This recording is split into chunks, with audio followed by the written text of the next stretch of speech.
নারায়ণগঞ্জের বন্ধু শাহেদ আলম তারিফ আজকে কতটা তারিফ অর্জন করতে পারে সেজন্য আমরা অপেক্ষা করব বিজ্ঞ বিচারকদের মতামত পর্যন্ত। তাকে প্রশ্ন করবেন ফদিলাতুল উস্তাজ অধ্যাপক আব্দুল মতিন আজহারি।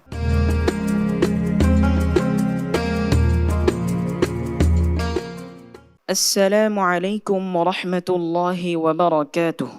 وعليكم السلام ورحمة الله وبركاته. শাহেদ আলম তারিফ, কেমন আছো? আলহামদুলিল্লাহ, আপনি কেমন আছেন? আলহামদুলিল্লাহ। গ্র্যান্ড ফিনালে আজকে কেমন প্রস্তুতি, কেমন অনুভূতি? আলহামদুলিল্লাহ। اقرأ من قوله تعالى بعد أعوذ بالله من الشيطان الرجيم احشروا الذين ظلموا وأزواجهم وما كانوا يعبدون. أعوذ بالله من الشيطان الرجيم. بسم الله الرحمن الرحيم.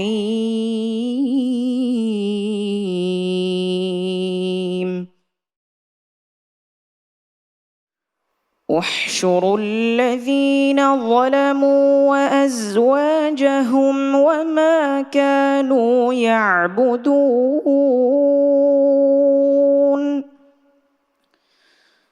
من دون الله فاهدوهم إلى صراط الجحيم وقفوهم إنهم مسؤولون ما لكم لا تناصرون بل هم اليوم مستسلمون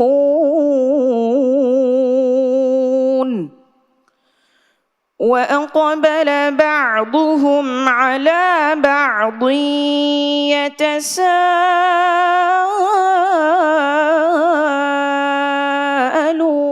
يتساءلون قالوا إنكم كنتم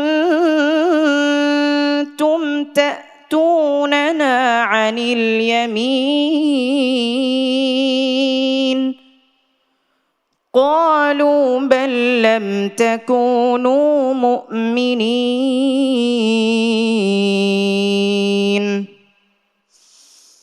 وما كان لنا عليكم من سلطان بل كنتم قوما طاغين فحق علينا قول ربنا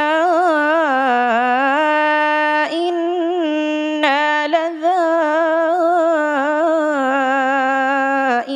لذائقون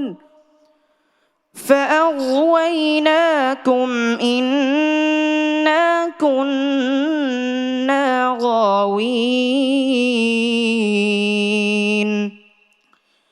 فإنهم يومئذ في العذاب مشتركون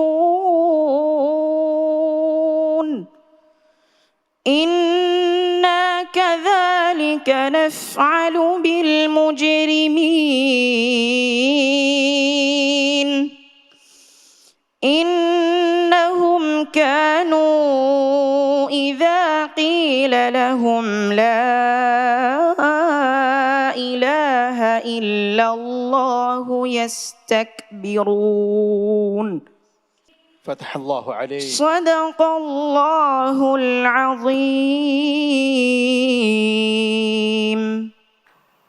মাশাআল্লাহ। প্রিয় দর্শক, এক এক ফুলের এক এক ঘ্রাণ। আমাদের এই কোরআনের খুদে পাখিরা কোরআনের সুগন্ধি দিয়ে আমাদের হৃদয়কে জয় করেছে। শাহেদ আলম তারিফ বরাবরই ভালো তেলাওয়াত করে, বিজ্ঞ বিচারকগণ সব সময় তার তারিফ করেন। আমরা মন্তব্য শুনতে চাইব প্রশ্নকারী উস্তাজ অধ্যাপক আব্দুল মতিন আজহারি আপনার কাছ থেকে। শাহেদ আলম তারিফ, আজকে যে তিলাওয়াতের প্রশংসা আপনি করেছেন আমার মনে হয় আমার সম্মানিত কলিগগণও তার সেই প্রশংসা করবেন ইনশাআল্লাহ। তবে প্রশংসা দিয়েই আমরা তাদেরকে বিদায় দিতে চাই না। এখনই তারা যদি একের পর এক প্রশংসার মাল্য পড়তে থাকে, তাদের মধ্যে পরিতৃপ্তি চলে আসবে, তখন তারা আর সামনে বাড়তে পারবে না। এই জন্য আমরা বলবো তাদের যাত্রা মাত্র শুরু। তারা এখন ক্লাস 1 পার করেছে, তাদের বহুদূর যেতে হবে। এই জন্য শাহেদ আলম তারিফকেও আমি বলবো যে কোরআনকে যেভাবে মুখস্থ করেছো আল্লাহর ইচ্ছায়, আল্লাহর এই কোরআনের মধ্যে আল্লাহ তাআলা কি বলেছেন, আল্লাহ তাআলা কি চাইছেন এই কোরআনের মাধ্যমে, এই সংবিধানের মাধ্যমে, তা শেখার জন্য মনের মধ্যে একটা প্রচণ্ড ক্ষুধা তৈরি করো। ইনশাআল্লাহ ইনশাআল্লাহ।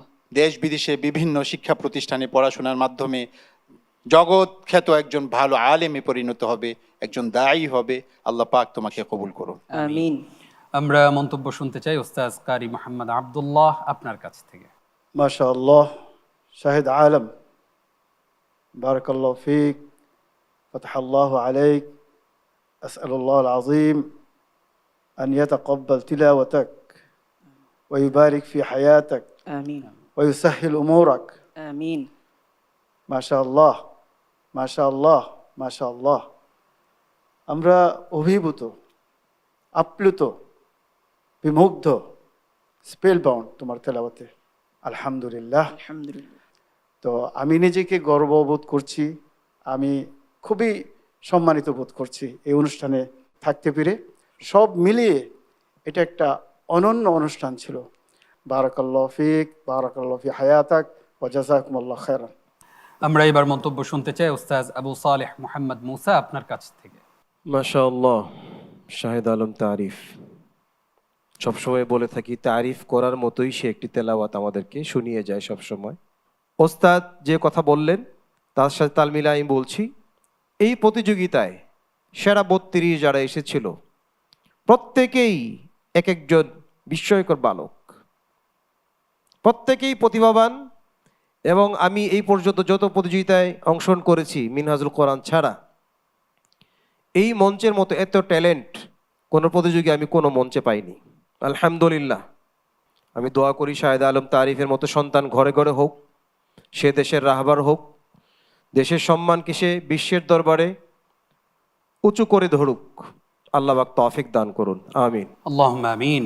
শাহেদ আলম তারিফ, আমরা প্রায় সময় দেখেছি যে তুমি যখন প্রতিযোগিতার মঞ্চে আসো, তোমার সাথে তোমার ওস্তাদ থাকেন। অক্লান্ত পরিশ্রম করেন এই মানুষটি। তুমি তোমার সেই সম্মানিত ওস্তাদ সম্পর্কে কিছু বলতে চাও? আমার যিনি সম্মানিত ওস্তাদ হযরত হাফেজ মাওলানা কিফায়াতুল্লাহ দামাত বারকাতুহুম, ওনার অক্লান্ত পরিশ্রম এবং মেহনতের মাধ্যমে আমি এতটুকু আসতে পেরেছি, এবং আমি যা অ্যাচিভ করতে পেরেছি আমার জীবনে, এটা আল্লাহর দয়া এবং ওনার উসিলায়। আমি ওনার নেক হায়াত কামনা করি এবং আমার জন্য দেশবাসীর কাছে দোয়া চাই, আল্লাহ তাআলা যেন আমাকে দ্বীনের একজন শ্রেষ্ঠ দায়ী হিসেবে কবুল করেন। আল্লাহুম্মা আমিন। মাশাআল্লাহ, একদম বড়দের মতো কথা বলেছো। বড়রা ঠিক যেই রকম চিন্তা করে তুমি সেই রকম চিন্তাই লালন করেছো। ছোট্ট এই বয়সে এত সুন্দর একটি কমেন্ট তুমি আমাদেরকে করেছো, সেই জন্য তোমাকেও ধন্যবাদ। তোমার ওস্তাদের প্রতি আমাদের সম্মান রইল, দোয়া রইল। আল্লাহ তাআলা ওনাকে ভালো রাখুন, সুস্থ রাখুন। আমিন। আসসালামু আলাইকুম ওয়া রাহমাতুল্লাহি ওয়া বারাকাতুহু।